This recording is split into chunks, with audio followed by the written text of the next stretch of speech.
Hi, boys and girls. So today we are going to focus on the page in your packet that looks like this up at the top. It says Homework and Practice 6-3, Area of Standard Units. And another way to find this page is all the way at the bottom. It says page 73. So this idea is building off of the area from the day before. So let's go ahead and get started. So on this page here, they want to know what is the area of this shape. They want you to find the area of the shape. And we can find the area of a rectilinear shape, a shape that is a square or rectangle in a lot of different ways. So first, they want you just to find the area by counting how many unit squares cover this figure. Well, that's really easy to do because I can either mark in each unit square the number. I can go 1, 2, 3, and so forth. I can keep doing that. And if I did 1, 2, 3, 4, 5, 6, 7, 8, 9, 10, I would get the answer of 10 square centimeters, just as shown at the bottom. So that is one way to find the area of a rectangle or square shape, but we're going to move forward and find another way.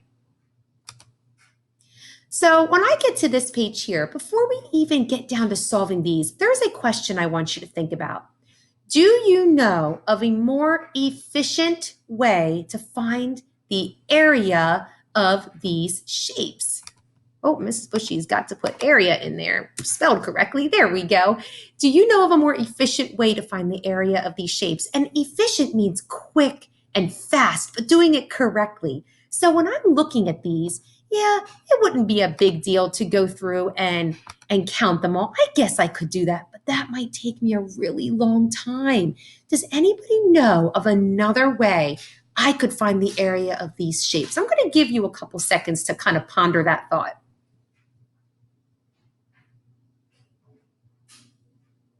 Okay, so when I saw these shapes, it reminded me of multiplication. I looked at these as an array. And I remember in multiplication that we found the product or the answer to multiplication by doing rows times columns. And because this is shaped like an array, I can do the same exact thing. So if I want to know how many rows there are, I'm going to count them. 1, 2, 3, 4, 5. There are 5 rows. And now I want to look at my columns, the up and down.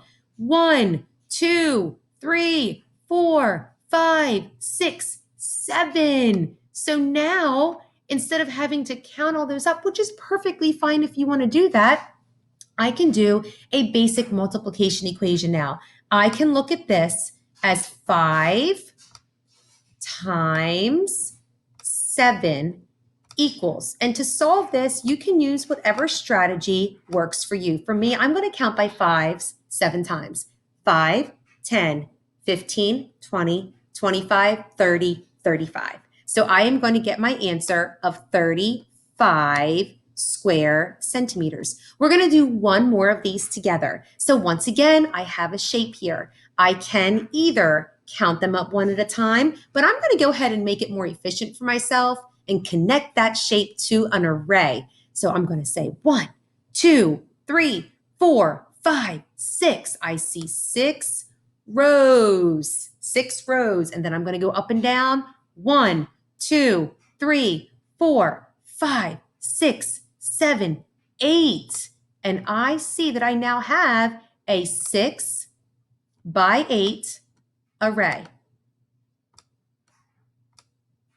And you can do, once again, whatever strategy works for you to solve multiplication. I know my facts pretty well, so I know that the answer is going to be 48 square feet. Now be careful because sometimes the units change. For this one, we had centimeters. Sorry, boys and girls, Mrs. Bushy's making too many marks on her page right now, and it's messing up my plan.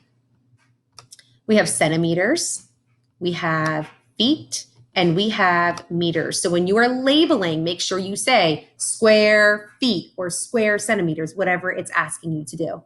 Okay, so we're going to move to now the page 74, which should be on the next page. So on this page, the first thing they're asking you to do is to use everything we just learned on the previous slide to answer a little bit more of a difficult question. So it says right here in the directions, in 7 and 8, use the diagram at the right. So before I even come down here, I need to kind of study what's going on. So I see a little boy holding 3 people's photos: Sue's photo, Allie's photo, and Tom's photo. So now that I know what's going on here, I've got 3 people. They all have a photo. They're shaped like a rectangle or square shape. I know that I can go ahead and answer this question now. It says, what is the area of Tom's photo? Explain how you know which units to use. So I only need to focus on Tom for this one. That really makes it a lot easier. I don't have to look at Sue's or Allie's because it's asking for Tom. So you can solve this whatever way works for you. I'm going to use the efficient way, and I'm going to label my columns. Excuse me. I see 4.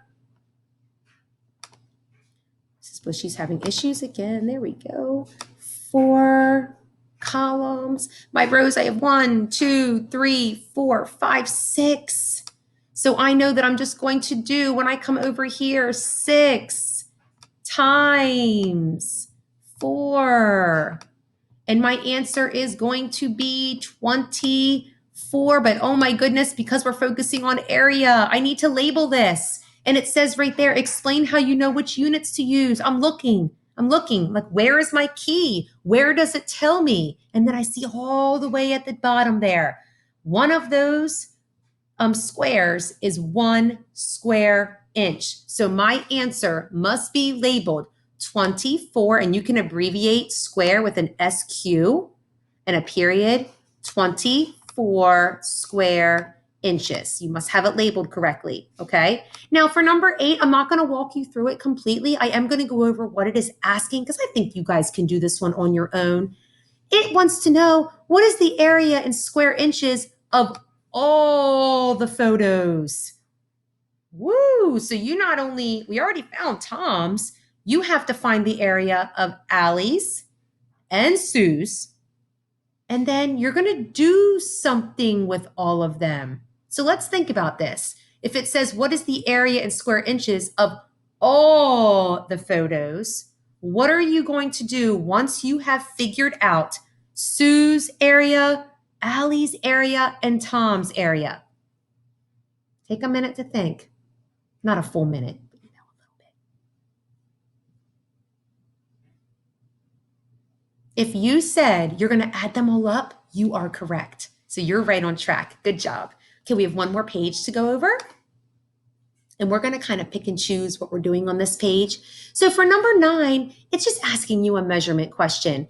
Is the area of a desk more likely to be 8 square feet or 8 square inches? Explain. So let's think about this. So when you're looking at feet, I always like to use my body to help me out. So everybody put your arm up in the air. Put your arm like I have it. And go from elbow to your wrist. Elbow to wrist. That's about a foot.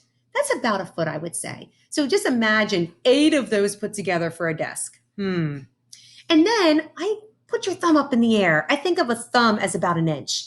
Now you take about 8 of those. So what would be more likely a desk to be? Think about that when you answer number 9. And number 10 is a money question. Michelle has 5 coins worth 75 cents in all. What coins does she have? So they want to know, what coins does she have that if you put them together, it could equal 75 cents. So I'm going to help you out on this one by drawing the different coins to help you remember. So don't forget, of course, we have a penny is 1 cent. We have a nickel is 5 cents.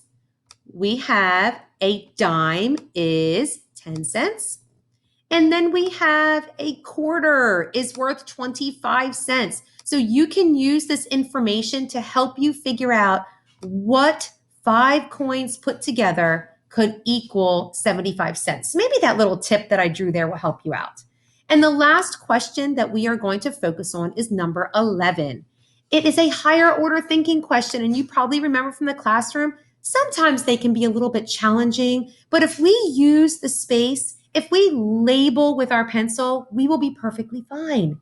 Sam made the shape at the right from colored tiles. What is the area of the shape? Explain how you found your answer. So, boys and girls, if you notice, this middle section here, all of this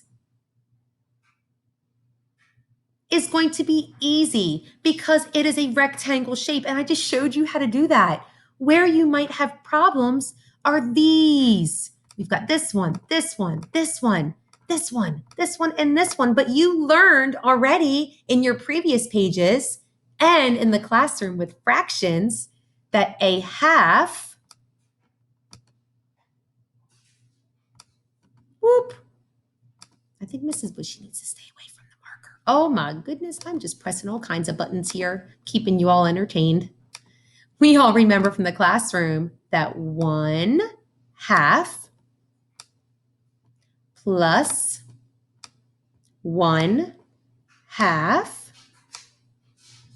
equals a whole. So you're going to use this to help you find the area of that shape.